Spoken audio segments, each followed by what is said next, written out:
It's okay, folks. I have Bella here. There we go. Oops. A little loose here. See? Here she is right next to me. I haven't done these CineVlogs in a while, so of course I gotta start it off showing my dog. You're okay, little buddy. Oh no.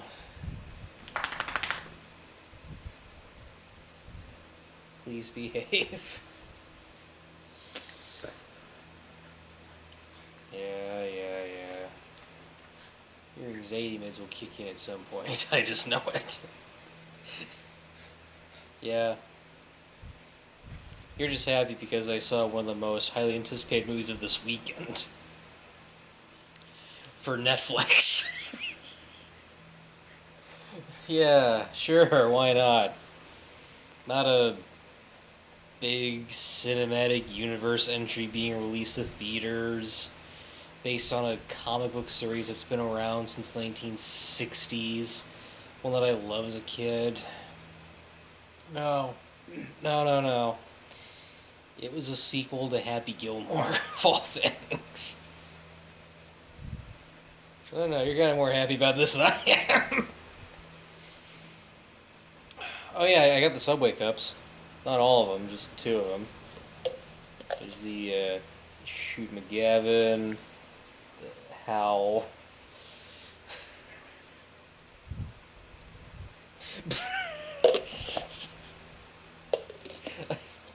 I, I go to Subway with my high school friend Dan, that I've known since high school. I better clarify that or else. I, I, I go to Subway, I think like maybe a week or two earlier, with my friend Dan, who I've known since high school. That's how far back we go. And we're like, you know what? Yeah, why not see if they have like the cups and stuff, and they did. But they were out of the happy one. Because they're like, yeah, I guess because he's everyone's favorite character, so of course they're going to jump onto that. So all they had left was the other three. So we ended up with Shooter and Hal. Oh man, I think the 7-Eleven cups I got more enjoyment out of that for Jurassic World Rebirth, and that wasn't a good movie. Whoops. Whoop. That's what I get for lifting my leg there. Everything's fine. You should lose your energy at some point. I gotta talk about this. Please. Maybe. Kinda, sort of. I'll try to focus here.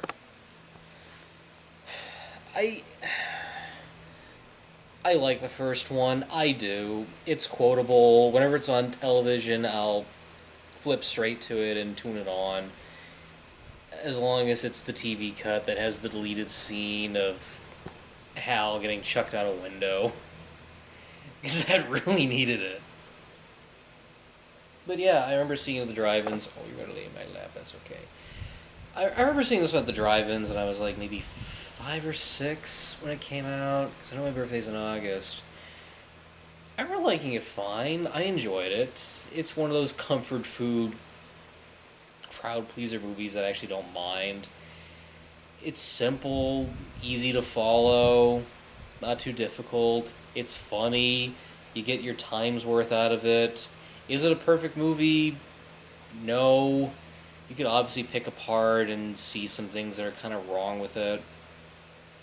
Now, what Happy Gilmore wasn't first time around was unneedlessly complicated. Contains a whole half-hour chunk of movie that's just essentially filler you could easily cut out. Keeps referencing the first movies in ways that you'll either go, oh, that's sweet, or, ugh, this is aggravating.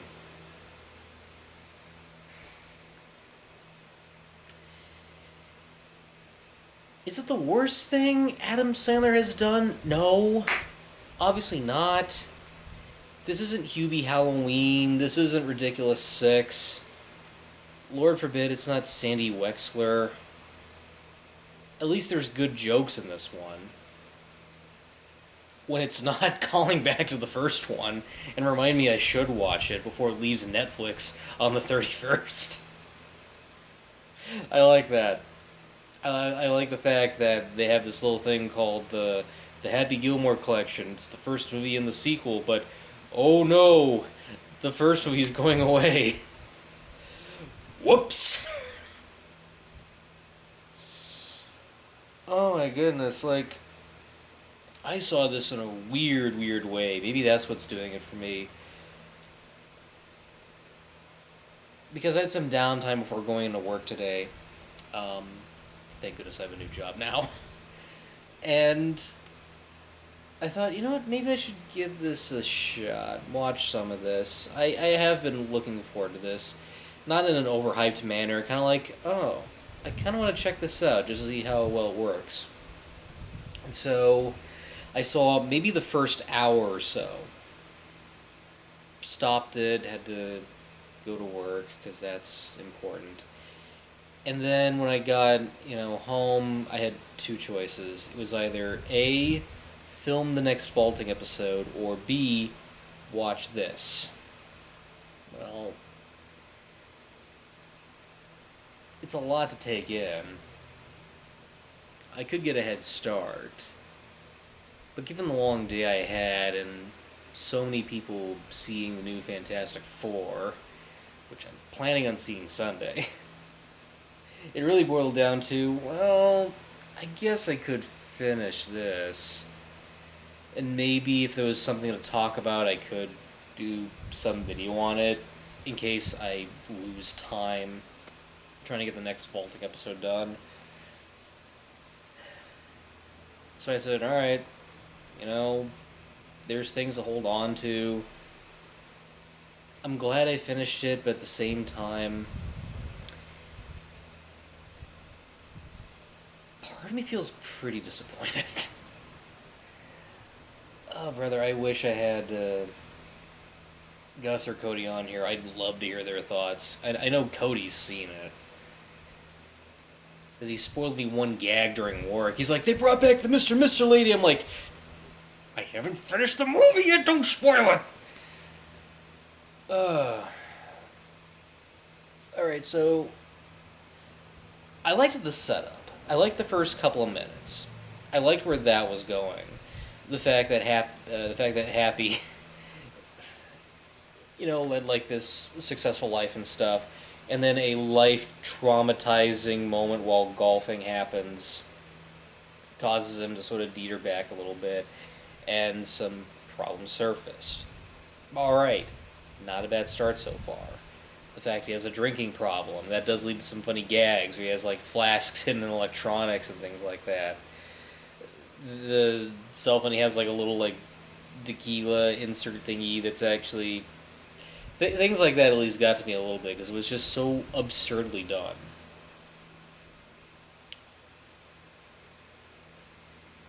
And then the main meat of the whole movie, if you think, according to the trailers, it's a rematch between him and Shooter McGavin, if you think it's going to be something akin to Rocky 3, where it's Apollo Creed trying to get Rocky to earn back his confidence, the eye of the tiger, nope.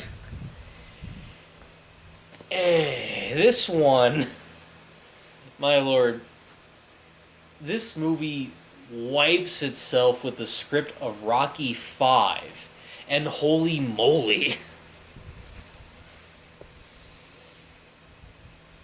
So I guess there's this guy that wants to, like, make an improved version of golf,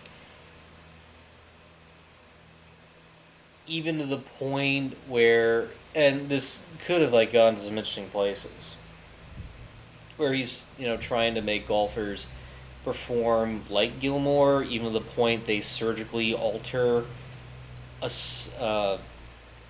their hips and stuff, because they say, it's all in the hips.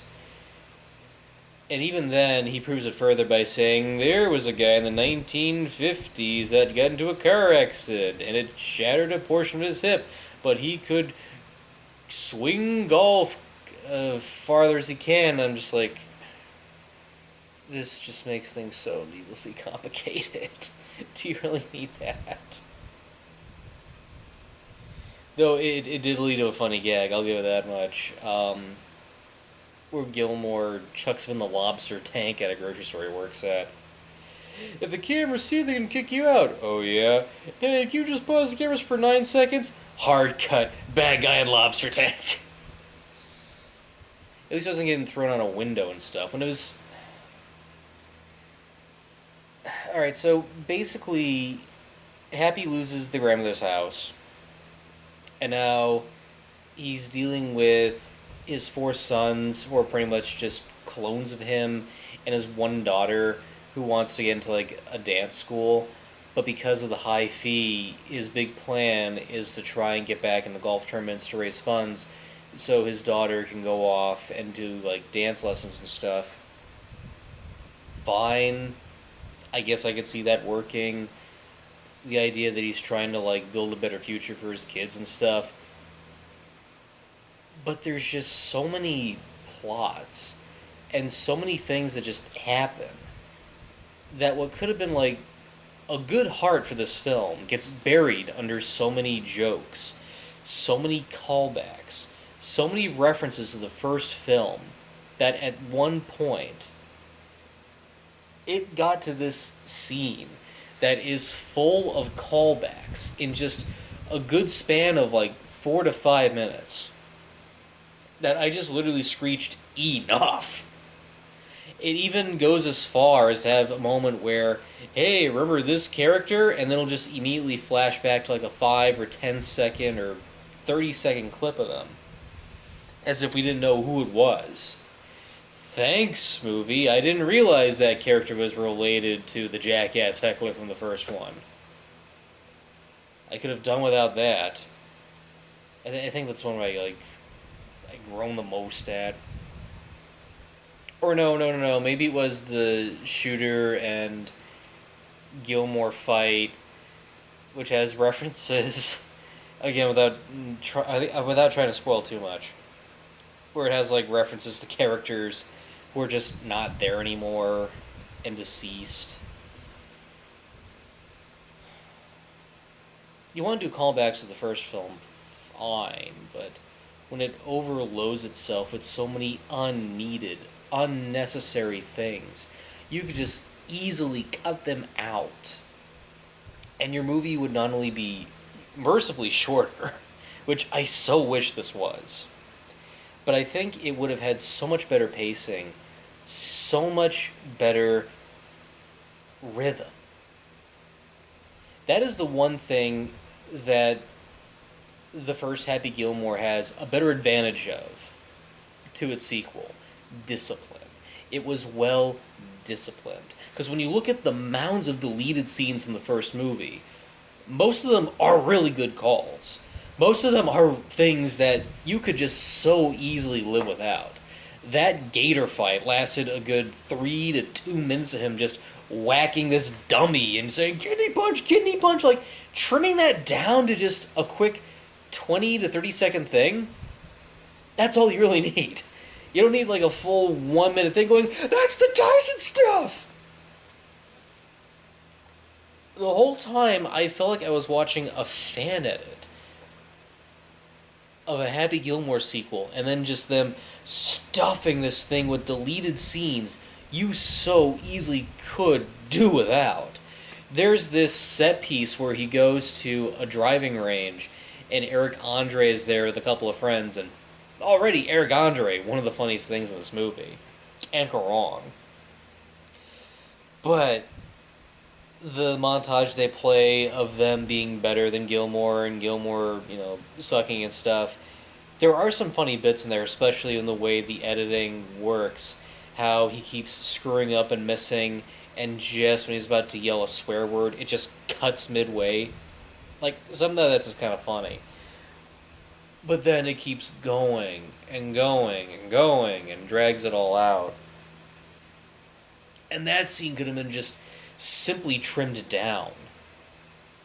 No, we have to have a bead where he crashes the golf the go-kart, and that leads, I guess, to him being sued and stuff, and all this legality is taking place. Like, you could just easily yank those out of the film, and you wouldn't even miss a single beat. That's why I appreciate the first film and any comedy that ran under, like, the 100-minute mark. Because it knew what to keep in, it knew what jokes to maintain, which ones were going to be the homers folks were going to laugh at and enjoy. And the ones that were duds went straight to the cutting room floor. And I don't want to compare, but even I heard recently the new Naked Gun that's upcoming, at least that's going to be like 85 to 90 minutes. So at least that shows some sense of discipline. Like, we don't need something to linger on for so long. You could just chop off maybe 20 to 15 minutes. This movie, without end credits, is like 144... An hour, sorry. An hour and 44 minutes. But you could just trim back some scenes, and it's like, why do we need this? Why do we need that? Why does this plot point exist when it's so easily turned over next time around? The thing with Happy on the Lamb, that just like that gets so easily solved. There's a whole beat where he's golfing on Mother's Day, which, okay, that could lead to something interesting. And he hits the sauce again, and he starts becoming unruly and stuff. And I guess they bring out a warrant for his arrest for some reason, which I don't remember for the life of me, even though I just finished this thing not too long ago. And so, meets up with Shooter. A couple beats later, this lawyer guy comes in, who's the realtor from the first movie, because they remind you of that. Immediately cut to a scene with him from the first one. And he gets everything, like, perfectly resolved.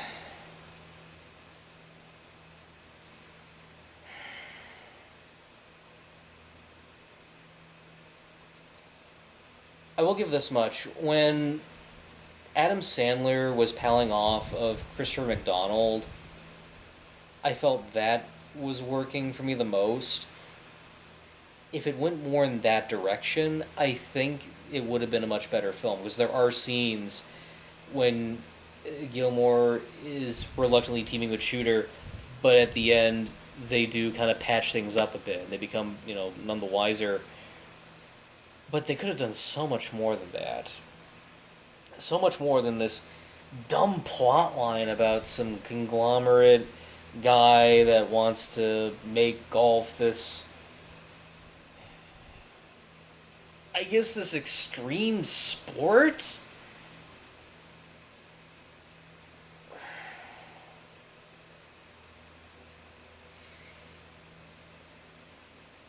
I think that's the one thing that's kind of killing for me, is the driving force of this whole thing. It's not me being exhausted. No, hell no. Like, even in my exhaustiveness, I do see a good movie and I go, there was a good thing about that, and despite my mood, I do like this. And every time this called back to something of the first film, I'm like, really, we're doing this? Oh, sure. I think the biggest eye roll for me was when they had a variation of the Jackass character, and not one, but 4 gators. Because, hey, Happy wrestled one of them, so why don't we have like a whole family of gators in this one? I'm trying to be minimal about it, because I don't want to spoil it for anyone interested in this one. But just every time it made a callback, a reference, or even went as far to show clips from the first movie, I literally wanted to scream, "Stop it, please! This would run so much smoother without these beats. Thank you. I really wanted to know this character is related to Richard Kiel from the first one." Jaws from James Bond. Yeah, he has a son. Go figure. I need to see a quick flashback with him. So if you really want to go that far, it should have been. It should have been in the opening when he gets the nail in his head. Urgh! Do that instead of him on the golf course going, "Hey, happy, yeah." Somewhere in here, there is a good movie. It just needs better editing, better structure, better focus. I'm not too hard on this because it's on Netflix. And just the way it's structured, it does feel like a direct-to-video movie when you really do think about it. Everyone's just trying to make the best of it, especially with limitations they have. Though I do wonder for the life of me what the budget of this thing was. Just for the life of me, because of the set pieces in that golf course, which apparently they rip off from Caddyshack too.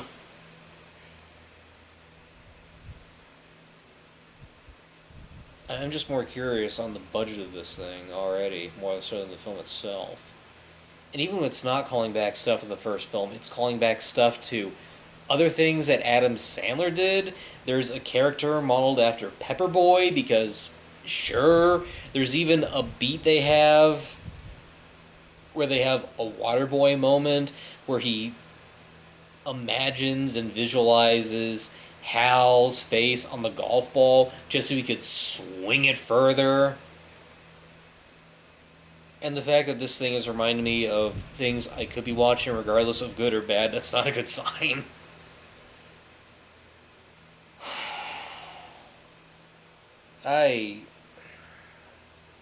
Because the first half of this movie wasn't too bad, and then it started to just annoy me when it was doing callbacks and saying, remember this from the first one, remember that one, remember this, and I'm just like, eh. And at least the second half, there were parts where it did get better. When Shooter McGavin got more involved, there's a whole beat that I wish was a bigger pinnacle of the whole thing, where it's revealed he was a mental patient that lost it because of Happy's win from the first one. So now he is in a mental institution. I kind of like that. And of course, he gets roped in by the owners of the Maxi Corporation that wants to do their own version of golf. And he's like, no, you guys are nuts, and runs off. Like, when it was just those moments that are so few, that worked fine. Just give me more of that. Stop, like, recreating things from the first one and doing different spins with it and say, boom, there's our sequel right there. How many times do we have to see Happy and his sons using, like, zucchinis or French bread as phallic symbols and riding around? There's only so much and so many times you can do that joke. To the point it's not funny anymore. Oh yeah, speaking of repeated leftovers, John Lovitz is in there, and it's a quick cameo, but I guess he does his thespian actor bit? Because there's a montage where Happy's training, and I think he hits Lovitz's character, and Lovitz tries to fire a golf range like him, but he falls off the dock that he's standing on, and he goes, "Damn you, Gilmore!" I'm like, is he trying to be the thespian actor from SNL? Oh, man, like, I really don't know where to fit on this one. Like, aside from maybe a small handful of jokes and a couple of things here and there, I don't know if I'd recommend this one. The only thing it's on Netflix, it's on a streaming service, so I really can't get mad at it and say it's the worst thing, because you've already made your decision whether or not you want to see this thing. And I haven't seen that many movies either, so I can't really rank as to whether or not it's that bad. Though there has been worse. Like Unfrosted is. I just saw that on Morbid Curiosity last year, and man, that was a real piece of crap. The only positive thing out of that movie is that it convinced me to stop eating Pop Tarts for the rest of my life. Full disclosure. Thanks, Jerry Seinfeld. You actually convinced me to not eat Pop Tarts for the rest of my life. Eggo waffles, on the other hand, and Special K cereal, sure. At least there's bananas in one of them.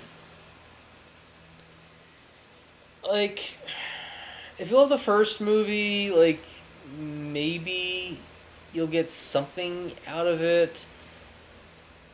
Part of me does feel bad because there was an original idea that I did read up on where the original script for Happy Gilmore 2 would have involved Carl Weathers coming back as the ghost of Chubbs, trying to, like, mentor Happy, and the whole idea was that his son, the son of Chubbs, was angry at Happy because Happy, accidentally murdered him. Well, I wouldn't say murdered, he accidentally was the cause of his death. And that was going to be the whole heart of the thing, but then they had to do some rewrites when Weathers passed away, so it does make me really, really wonder what could have been. I'm surprised when Chubbs' son appeared in this one, they didn't have a quick flashback to that. Good to that. He's running a miniature golf course. Alright. Fine. Sure. That's not a bad idea.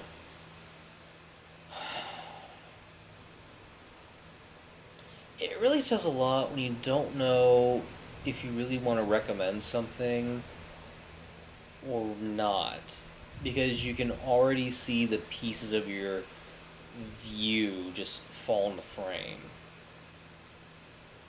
Because you know that this is not high art. It's not even supposed to be like a masterpiece or anything. It's just a quick sit, just in one ear and out the other.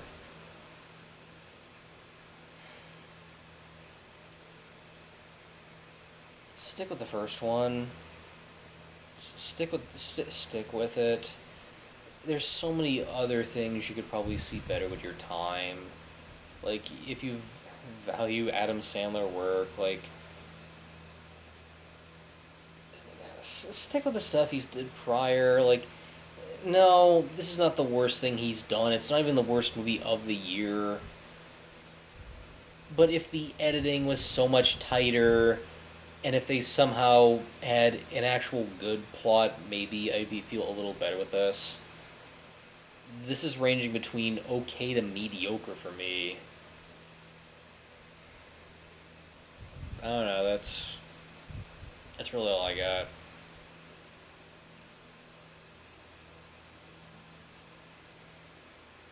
Like, okay, you want a better example? Dirty Work. There's a movie that Bob Saget and Norm Macdonald did called Dirty Work, which almost has a similar Sandler-esque feel to it, only him and Artie Lang are going into a revenge for hire business. And the interesting thing is that Vinegar Syndrome had a Blu-ray edition that just got released, but not only do they have the theatrical and a dirtier cut of the film, but fascinatingly enough, there's a 2-hour assembly cut of this film on that disc as a bonus feature. And what fascinates me is just the level of discipline they had behind it. Like, they knew when certain jokes should be shortened and end, when to have certain gags, like, play out for as long as they can, how to limit down on how to limit down on some running gags and stuff.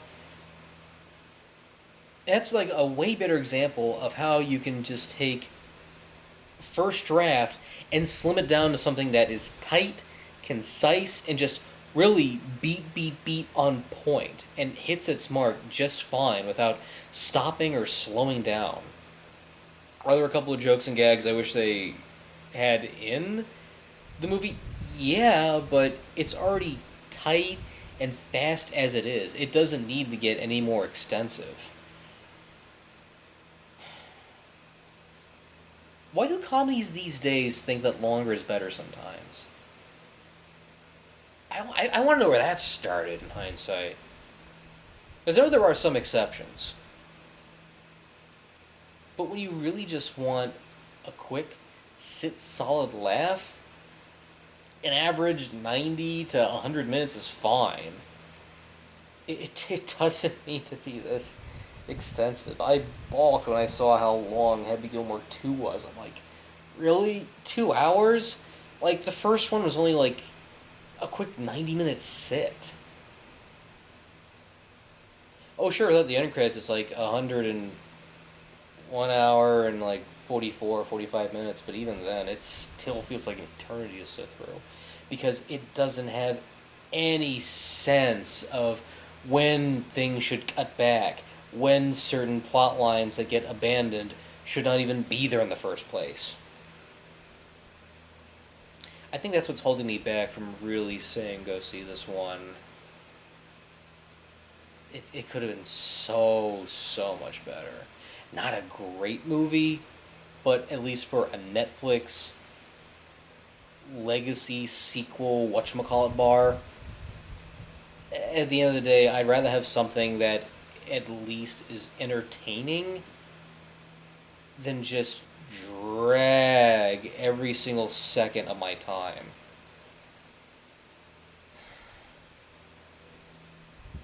So yeah, you know what? Go watch Dirty Work instead.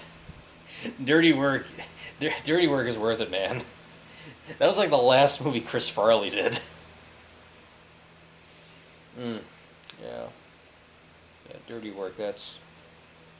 Maybe I should cover that next month for Vaulting. I would really love to. Because I just got it recently, too. It says a lot when I'm pining for a better movie compared to one I just saw. That's not a good sign at all. I don't know how to end this. Do you have anything, Bella? No? Do you have anything to add to that? Huh? Alright, I'll take that as a no. Alright, we gotta go to bed. It's okay, I'm gonna see Fantastic Four Sunday. At least I'll have something better to talk about. Oh man, I gotta recharge my brain cells. Later.